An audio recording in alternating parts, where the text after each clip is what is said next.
Good morning, everyone, and welcome. This is Joe Scarice, co-founder and co-host of the Creative Birth Strategies podcast and house here live on Clubhouse every Sunday morning, 9 a.m. Eastern Standard Time, providing education, networking, and strategy. Today, we're going to have another great subject, which I really want to dive into today, is build to rent construction strategies. But what we'll first do is obviously, get a little updated on the market and things of that nature. Get rocking and rolling here in just a few minutes. As always, I want to thank our listeners every Sunday, then the ones that following up after the podcast as well. I want to thank also Mr. Yarrow Perkins of Perkatech, who provides all our social media back office to the podcast itself, the uploading, website maintenance, all of it. It's just an amazing feat that he does. And he does it for so many other real estate professionals.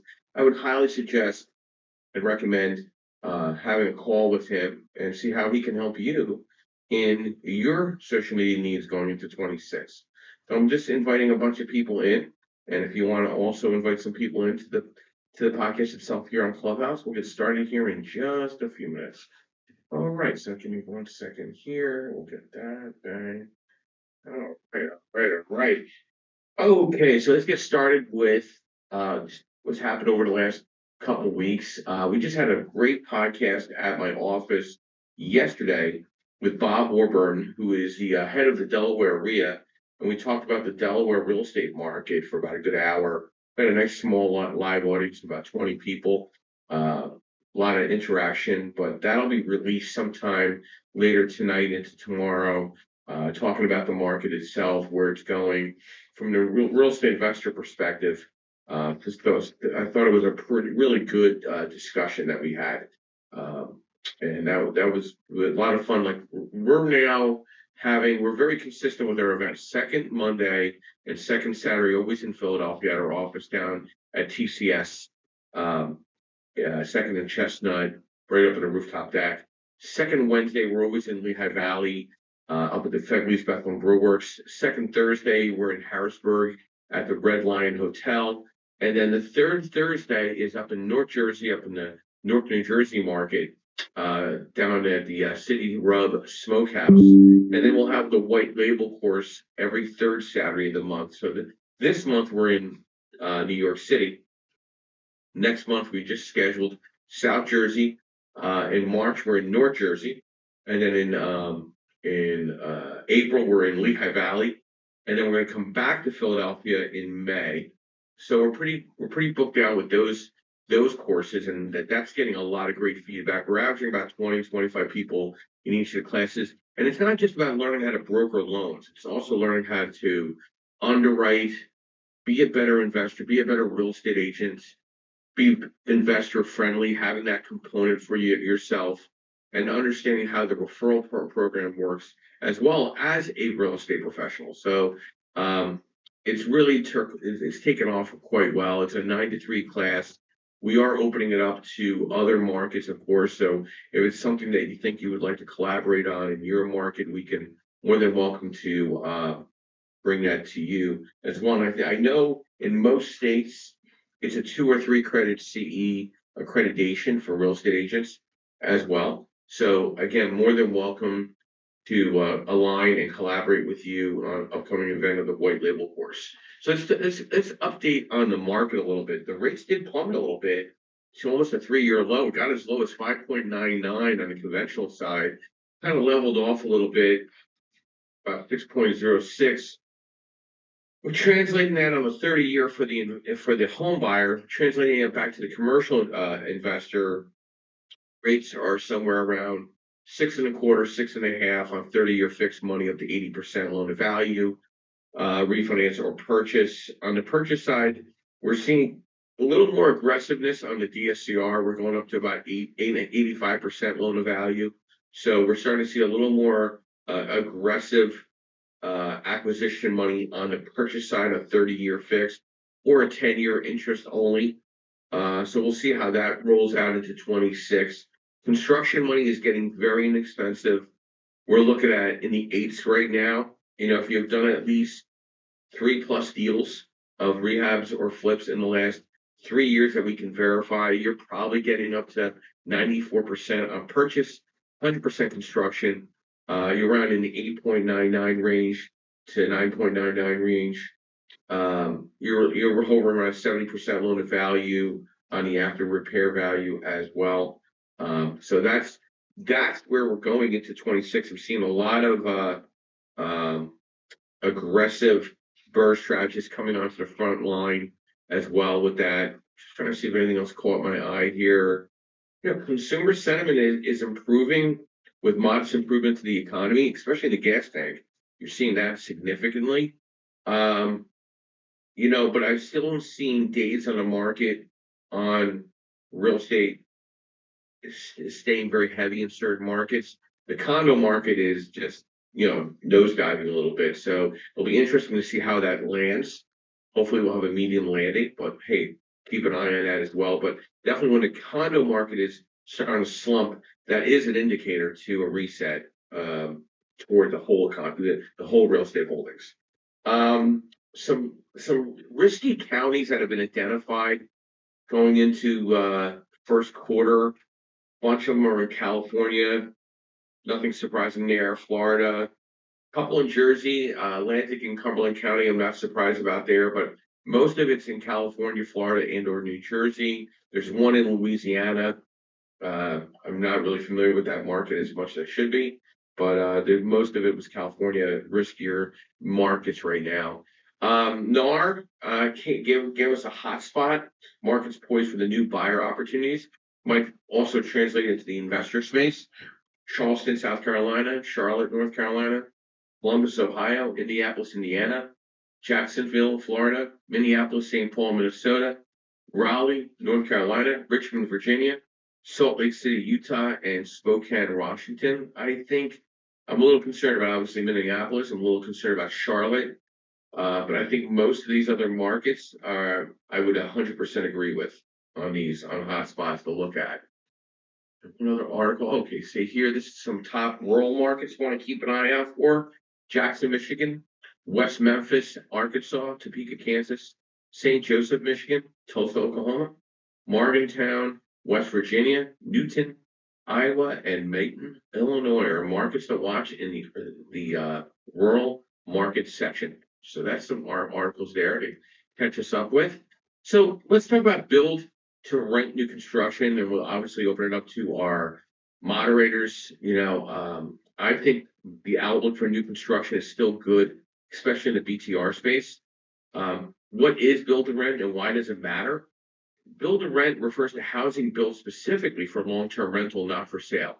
It spans single-family rental communities and/or multifamily rental complexes. This is a key growth driver due to home ownership affordability challenges. It also offers a suburban lifestyle and a professional management without the mortgage for the renter. And institutional capital is flowing into the purpose build rental platforms. I have a lot of money to put to work in new construction right now. It's a matter of identifying the right borrower. We'll talk about that in this overview, but also identifying the right deal to make sense.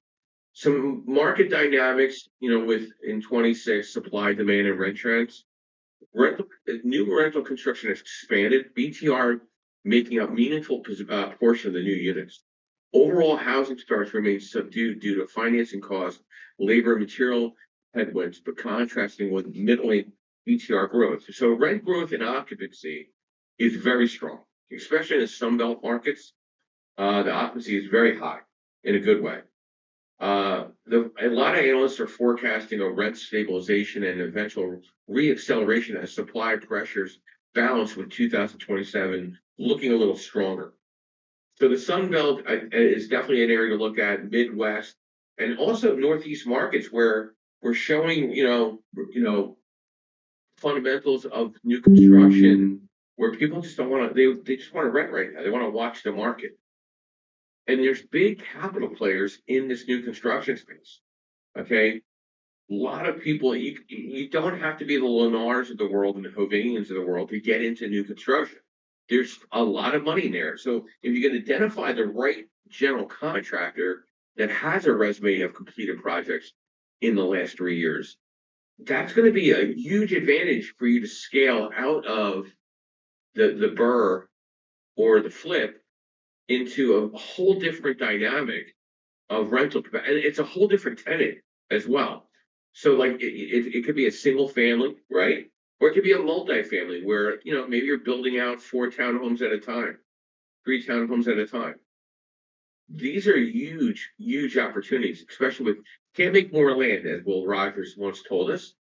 And the tenant expectations, they like those amenities that come with the new construction, the technology-driven leasing management, and the flexible lease structures. These are definitely increasingly expected by renters, right? And as market cycles are getting a little more hectic, many markets in the new construction space have stayed balanced and a slight oversupply where build to rent is now a little more appealing than build to sell. So focus on markets with real demand fundamentals, job growth, diversified economies, affordability. Consider mixed BTR portfolios like a single family and or like a 2 through 4 family to hedge submarket risk. Partner also with experienced operators, operational efficiency driving NOI and investor returns, and use the phased capital deployment. Avoid overexposure in overbuilt markets. So like right now, Philly, I feel like is overbuilt. I think there's too much building going on right now with not enough appeal to bring people back into the city. So again, direct build portfolios in growth markets, even maybe do a slight syndication on a new construction where you don't have all your eggs in one basket of your own. I think BTR 2026 is no longer a niche. It's a mainstream growth strategy from purpose-built communities to high-grade SFR or multifamily. I think the landscape is maturing with capital allocation continuing despite headwinds.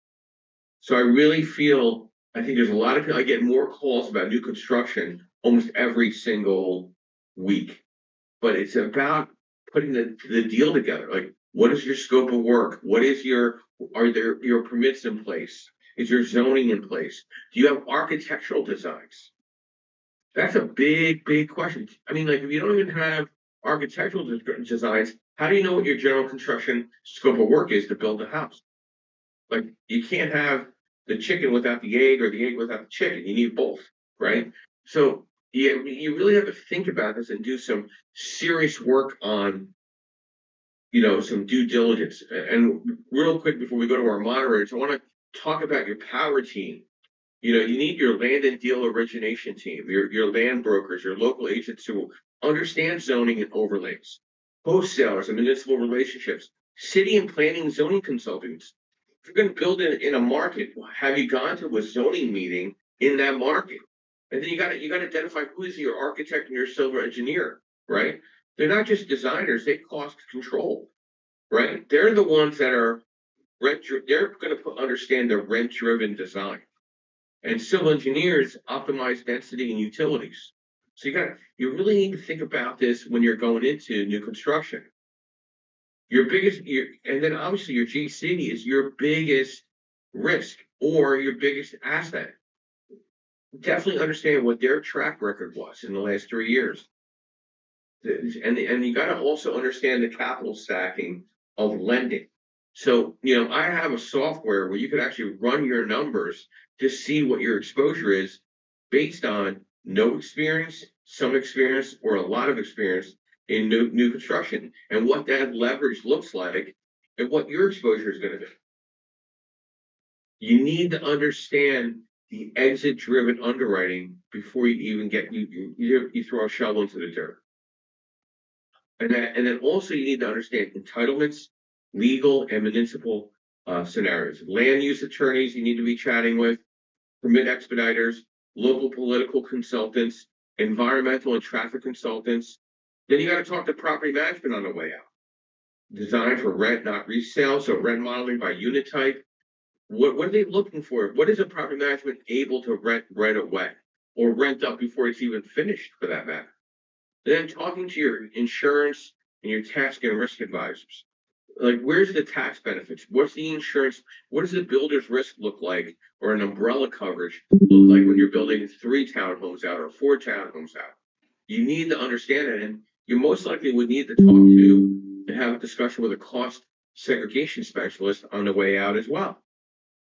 And who's your exit strategy team? Like, who's going to be able to do a portfolio refinance on these properties?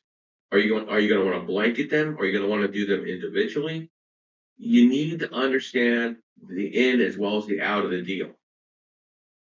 Again, it's no build to rent is no longer a construction play. It's capital markets business disguised as real estate. Your power team determines how fast you scale, how clean you exit, how resilient you are in the market shifts. Good morning, Mr. David Bergio. Welcome. Brief overview of who you are, what you do, and thoughts to our discussion this morning. Build to rent construction strategies. Good morning. Hope everybody's doing well today. Don't mind me, I'm out on a nice little hike on this nice little brisk.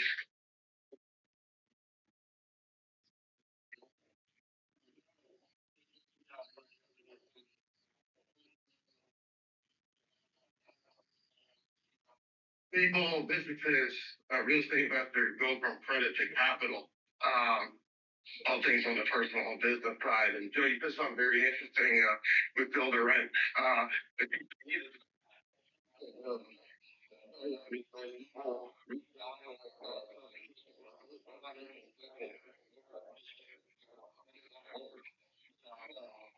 And actually, you speaking about that today, pretty interesting. Must have been hearing the thoughts in my head, but I think something else, and guys are just, just throwing this stuff out there, whether it's right, wrong, or indifferent, just things being. I mean, I live in Easton, and I think you're talking to this out here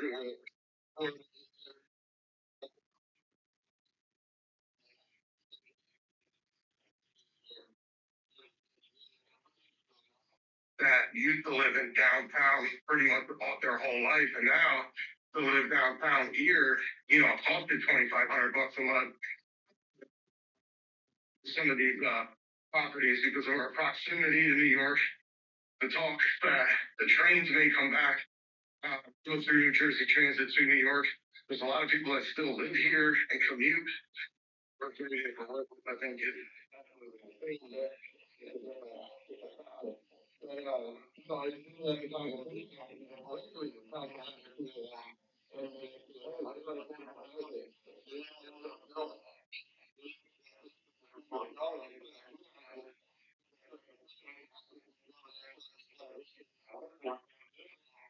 more affordable housing or coming up to that point in Southside.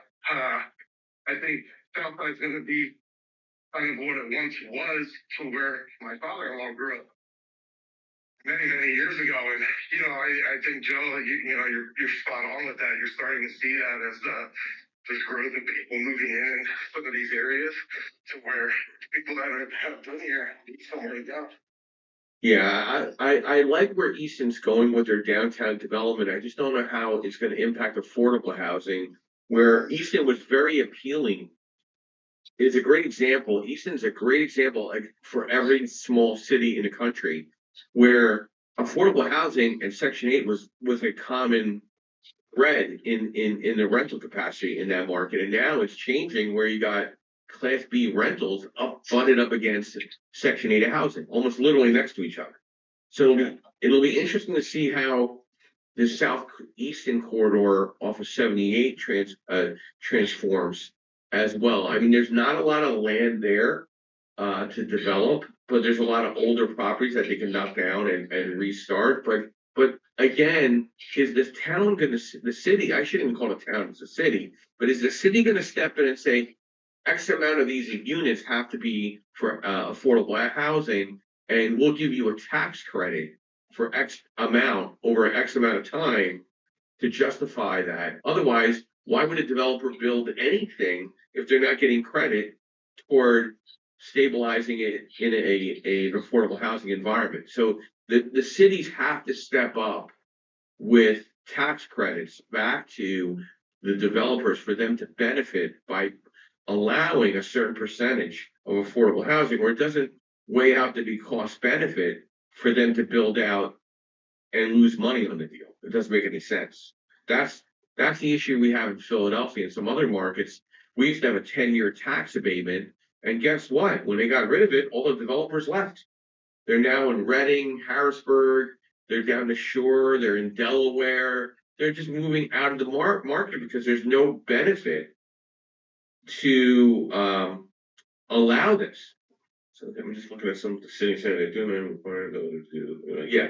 So Cindy, to what you're saying down below, now the cities are stepping back in and saying, listen, you have to do a certain amount of affordable housing in this development, but we're going to give you X amount of tax credit or 10-year, 20-year. Now, word has it, Philadelphia's going to bring back a 20-year tax abatement, but there's been such a flooding of apartment build outs in a lot of these markets. I don't know if it's going to balance overnight.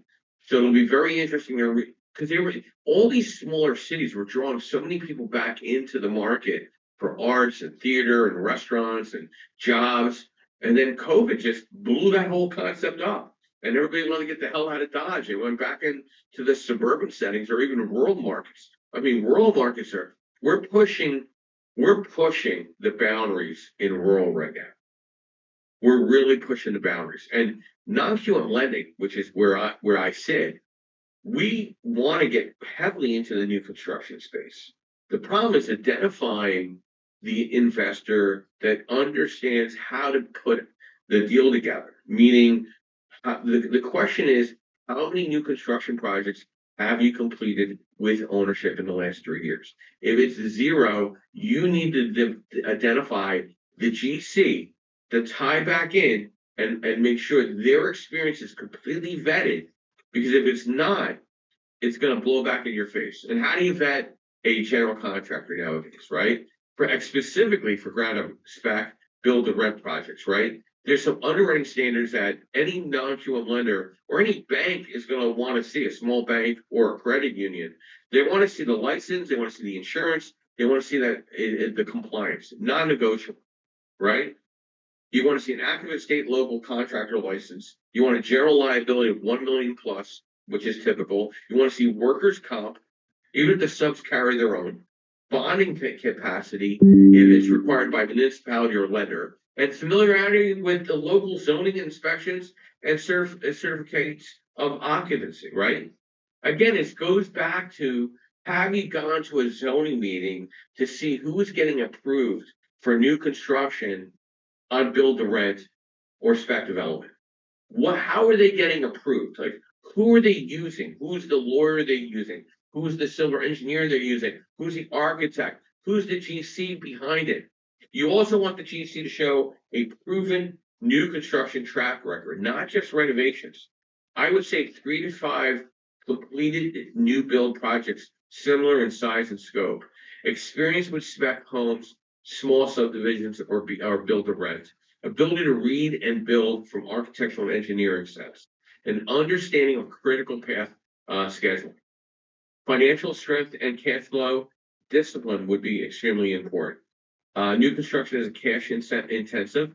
Can they float labor and material costs between draws? Clean payment history with subs and suppliers. No mechanic liens in the last 24 to 36 months. Comfortable working with draw schedules and inspections. Lender reality, delays or lien threats equal frozen draws. Budgeting, accuracy, and change order control. Line item budget, understanding materials, labor, GC fees, and contingencies. Clear allowances, windows, cabinets, flooring, HVAC, or roofing. Understanding how to put a written change order policy in. Pricing and approvals before work. Big red flag, lump sum pricing with vague scope language, right? And then you have to understand timeline and scheduling and accountability. Risk a construction schedule with milestones, penalties or incentives tied to the delivery where feasible. Weekly or bi-weekly progress updates, photos and reports. Most new construction lenders, like myself, we are doing virtual appraisal, virtual AI inspections. So the pictures are going to be key to get your money right away. We're talking, you can get your money in 24 to 48 hours, but you got to know how to put it together. The investor truth is time overruns kill IRR more than modest cost overruns. And then the subcontractor bench strength. Are subs in-house or long-term relationships? Are they licensed in insurance trades like electric, plumbing, and HVAC? Backup sub for labor shortages, very real in 2026. The ask is, who actually shows up if your mainframer is booked? And then there's the lender and draw process experience. Your GC should understand and already know how to work with private lenders, non-QM construction loans, third-party draw inspectors, scope of work verification, partial release of lien procedures.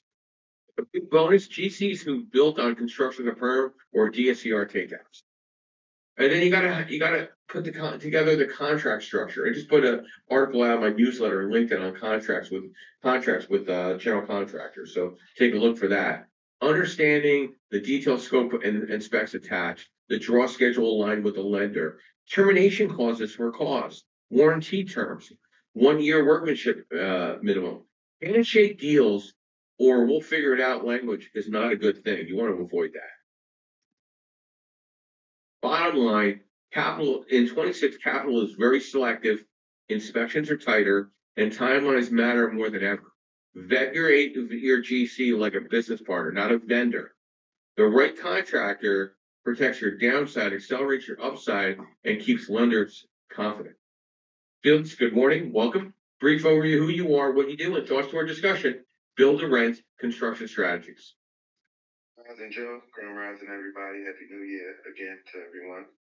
Felix Buchanan Sr., Buchanan Biz Enterprises, the Jimmy Woods Group, and team leader of the Keller Williams Legacy Team in Baltimore.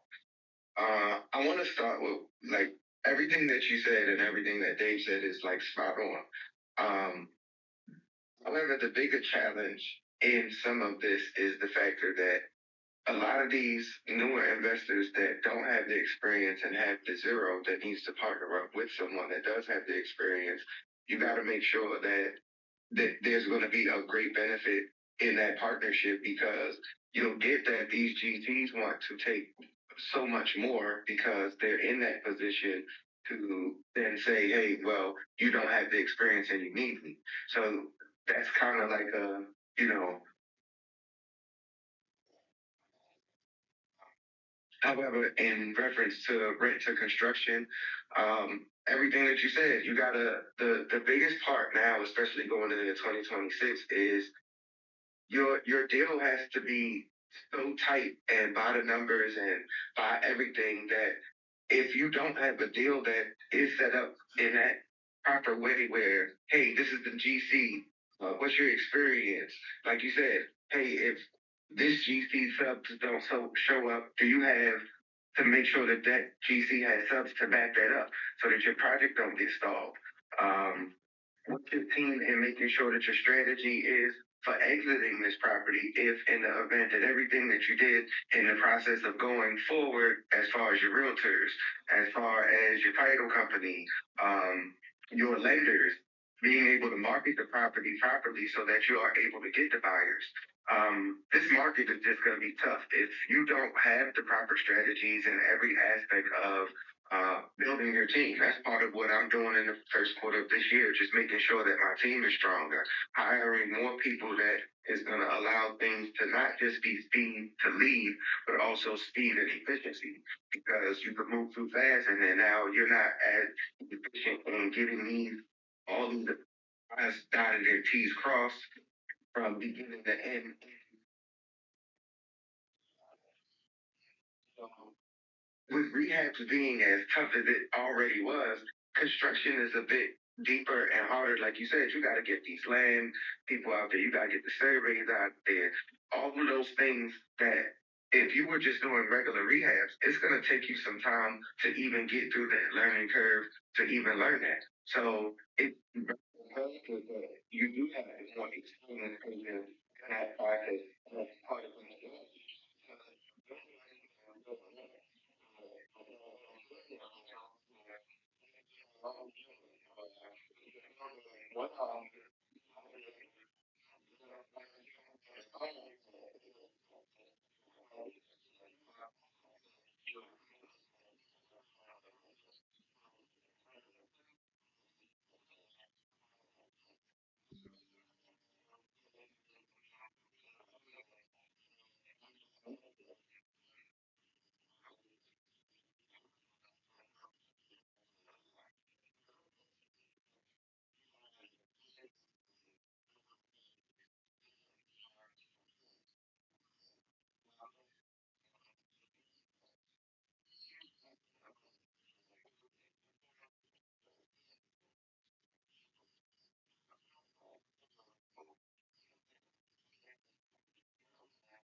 Felix said, always, you know, he tied in a couple things that make me think about what we're talking about here. Why haven't you gone to a zoning meeting to meet your power team? Like, they're all there. Your off market deals are there too, by the way. Everybody's looking for off market deals. I need off market deals. Send me off market deals. It's all over Facebook, right? Your off market deals are when somebody F's up at a zoning meeting and they have to dust the property, but they don't get approved for something, right? That's your off market deals. The attorney that represented somebody that lost in something that they wanted to get approved, right? Or somebody got something approved. Now you know about some insight to a market where you could identify some other properties neighboring that area. Like, what the hell are you doing? Guess how much it costs to go to a zoning meeting? Nothing. Just your time and your gas in your tank. That's the best networking event. If you think you're going to be an expert of any market anywhere, go to a zoning meeting in that specific neighborhood or that community. You're going to find out more information in that one night, 6 to 8, than you'll ever find out about that market. No way. There's no way you'll know a market better than that. I don't care how many real estate investor meetings you'll go to in any given market. If you don't go to the zoning meeting, you don't know crap. That's just a personal opinion. You know what opinions are like. But I digress back to our discussion here. And I want to tie this into, I want to make sure that everybody understands the opportunity of build to rent also falls into modular new construction versus general new construction. So like a clear investor focused breakdown of modular new construction versus traditional stick build general new construction frame for build to rent, portfolio scaling, and lending realities into 26. So what is it? So homes that are built in a climate controlled factory, which are modular, built, transported in sections, and assembled on a permanent foundation. Some of the pros there: speed to completion, predictable pricing, weatherproof build, code compliant, strong BTR appeal, right? Some of the cons: design limitations, transportation and logistic costs, zoning friction, and lender education required. So not all lenders treat modular equally. So you have to really sit down with somebody to really understand that. So right now, the cost of modular is somewhere anywhere between $150 to $250 a square, excluding the land. It all really depends on what you're doing here. Lower carrying costs due to speed. The lending reality is that DSCR lenders increasingly are modular friendly on the way out, on the refinance. Foundation is permanent, modular builder is experienced, and clear plans and specs provided up front. So some of the I'll talk about like the stick builds. Some of the pros are maximum design flexibility, universally accepted by municipalities, easier financing, banks, private lenders, agencies, ideal for infill lots and custom zoning challenges. Now, some of the cons: the longer timeline. It's a 9-month to 10, 12-month project probably. Labor volatility and some subcontractor risk. Potentially higher interest carrying costs, where the modular kind of moves in pretty quick. More exposed to weather delays. The cost is probably a little higher, probably anywhere 175 to 300 square foot, heavily market and labor dependent. The lending reality is banks like it, the construction of perm loans like it, large customer infill projects. I mean, listen, in certain markets where you can get these modular boxes to where they need to get to, I think it's great. Like, some more suburban rural markets where you can just plop stuff down and put it on a cement pad. I think it's extremely interesting. And also some of these markets where it's extremely cold sometimes, where you can only build within a certain amount of time and crack ground, a certain amount of time. So, some takeaways is that you need to think, what makes most sense for you from a cost benefit. The cost is going to be nearly the same. How much due diligence are you going to get into understanding whether the market wants modular builds, okay, versus stick built? That's really the bottom line. And you're only going to find that out at a zoning meeting or talking to people in the town. I think you're going to see more modular builds because of cost. Now, will lenders catch up with it on the asset-based lending side? I think so. I think because we're already refinancing a lot of modular. We're not a big fan of modular coming in because it's very hard to differentiate the draw schedule because it's all coming in boxes at the same time. But I think there's a way of doing it.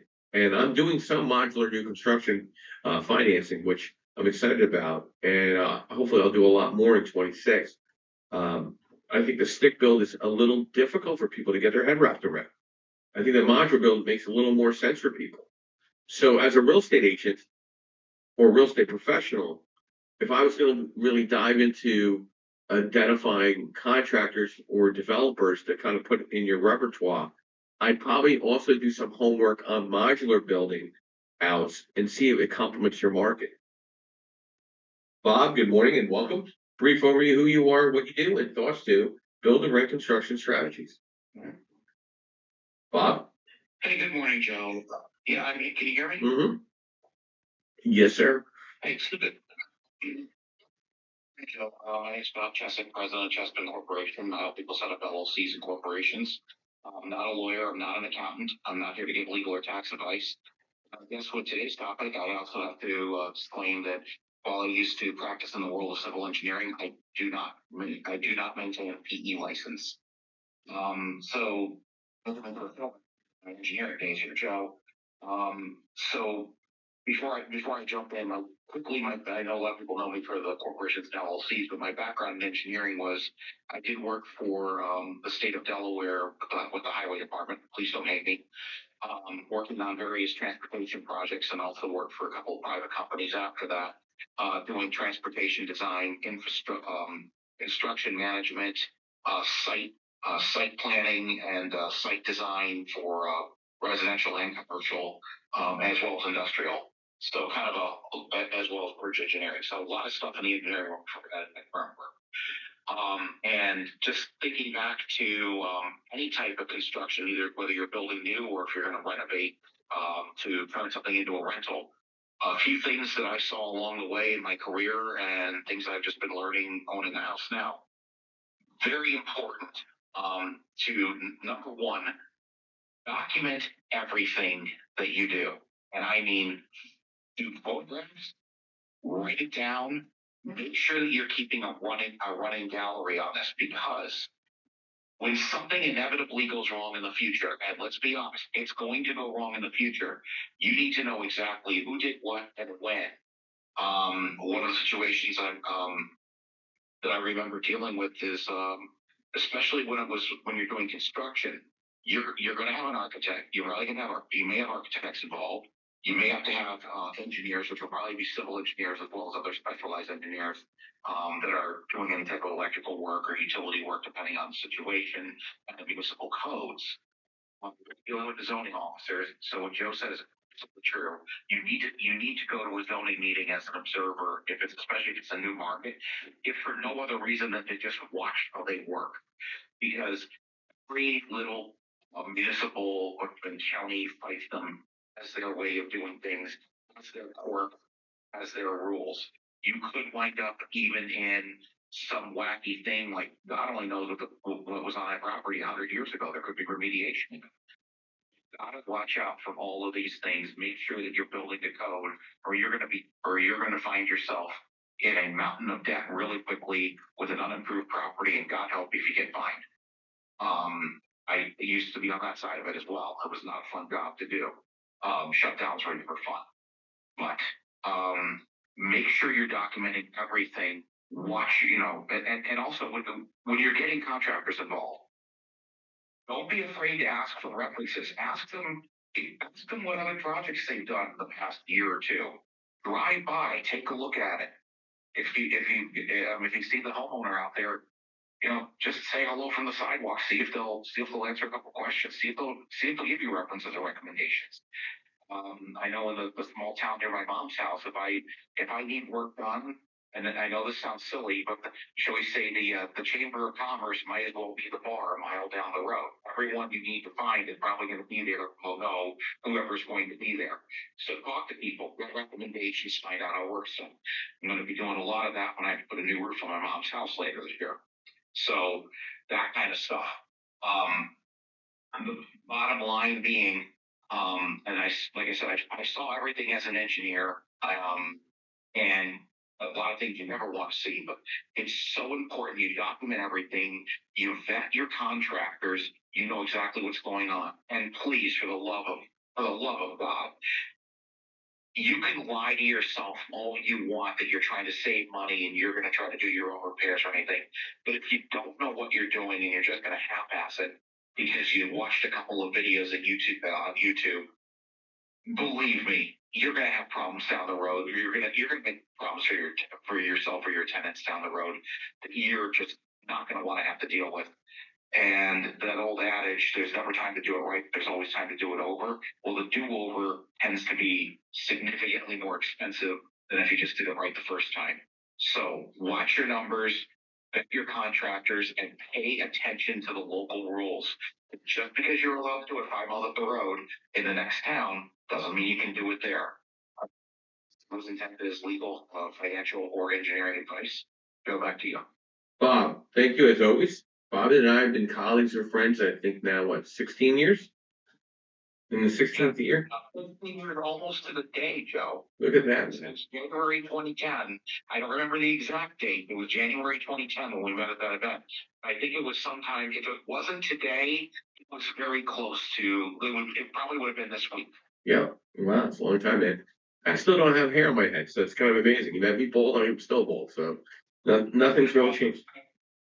Next time you see me, you'll realize I'm starting to catch up to that. Oh, excellent. Anytime you want to come to my barber, let me know. Sounds like a plan. So, hey, Bob, what's your thoughts on new build in your market? Because your market is that suburban rural market like everywhere else in the country. I mean, are you seeing like new construction? Like, are they selling? Are they holding? Are they renting? Are you seeing anything changing there in your market a little bit? Which market are you talking about? Because Delaware is completely. And Delaware. Delaware is like this hidden little gem for the time being till the taxes catch up, right? But I think let's do a nice comparative because you got Delaware is a very interesting market. It's only 3 counties. You got the Shore Point, you got the Whirl Point in Kent, and then you got basically Wilmington, which is the Newcastle County. So you're seeing a ton of new construction in Delaware down toward the Shore Point's 20 minutes out. The rural area, I mean, there's nothing in your way to build anything down there. You know what I mean?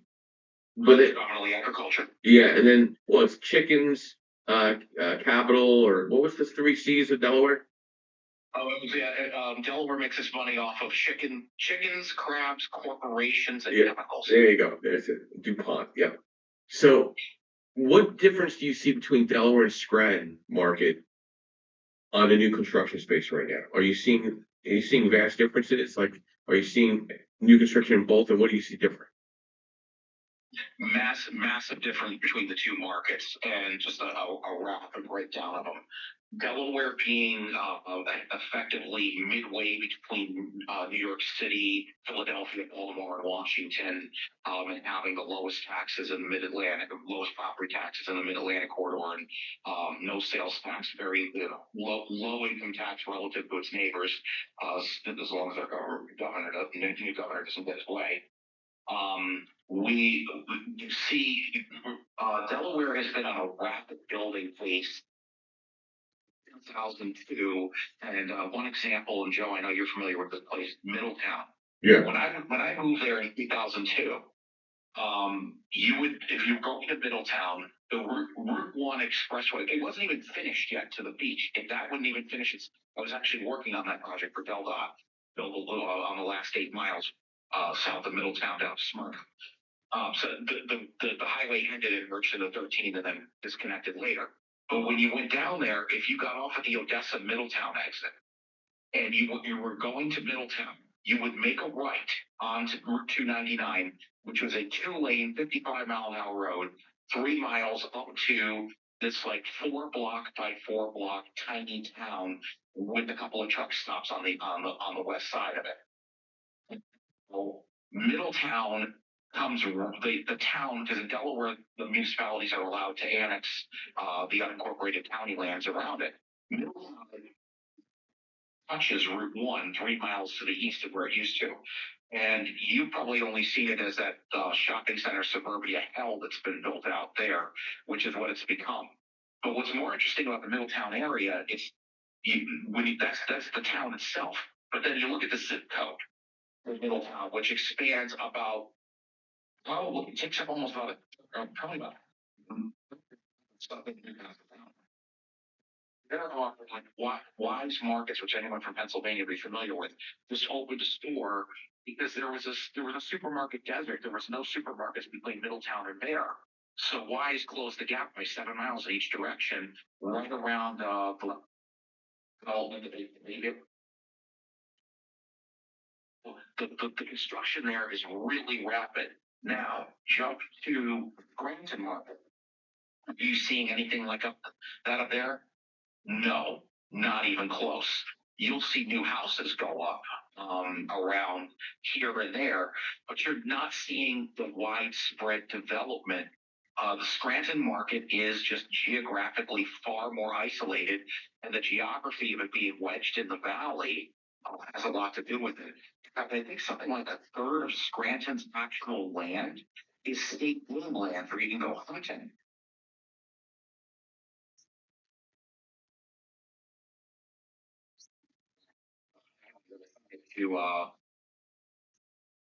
That's just all state land. So that's actually technically the city of Scranton. Yeah. 10 miles away from downtown, but you have to walk through the woods to even see the city line. I think everybody has to deal. It's pretty wild. Yeah, I think everybody has to deal with that type of environment in a lot of these Midwest and Sunbelt markets as well. Like 10 miles out of any of these cities, you're in the middle of woods. So very interesting to watch because we obviously have a housing shortage in certain capacities. And how we can make this up quicker is, I feel, modular build versus stick build. But I think you would agree, Bob. I mean, how important is it for a real estate investor to attend zoning meetings? How important do you think? It's critical, and this is, by the way, another good comparison we can make between the two areas. If you're building in Delaware, there are no townships like there are in the other northeastern states. So if you're outside of you only have to deal with the municipality or the county if you're in an unincorporated area. So you can go to a Newcastle County zoning board meeting and learn pretty much anything for what would make up the northern third of the state, like Wilmington, Middletown proper, and the little towns. Go up to any place in Pennsylvania, and especially in the Scranton area. Most of the development happening in and around Scranton is happening in the adjacent boroughs and townships. So just because, in fact, there's a lot of contractors that will not work within the city of Scranton because of the licensing and taxes there, but say up in the Clark Summit area, which is the northern suburbs. Yep. You're still going to have my grandfather had a property where his house was in Clark Summit, but if you go out the side door, take 10 steps, you're down Clark's Green. Zoning laws are totally different. There's no marker there. It's just one side of the yard versus the other. So you're in the Abingtons, you've got Clark Summit, Clark's Green, South Abington Township, Waverly, and Waverly's a historic district, so their zoning laws are totally different. Yeah.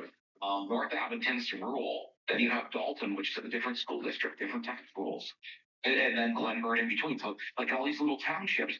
But if you just you could drive through all of them in a straight line in 7 minutes. So you've got to watch where you're building and check those municipal borders, especially in the Northeast and the Midwest.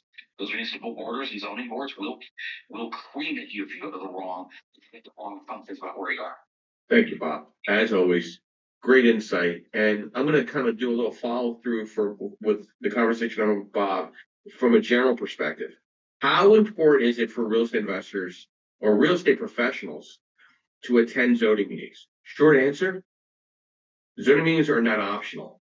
They are a profit protection and risk management tool, especially when it comes to build to rent, infill, and density-driven projects.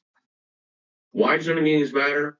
Through the investor lens or the real estate professional lens, Zoning and paperwork, it's a political capital. Zoning approvals are decided by planning commissions, zoning hearing boards, city councils, community advisory groups. Deals don't die because of numbers, they die because of politics. If you're absent, neighbors define the narrative, opposition fills the vacuum, boards default to no to avoid backlash.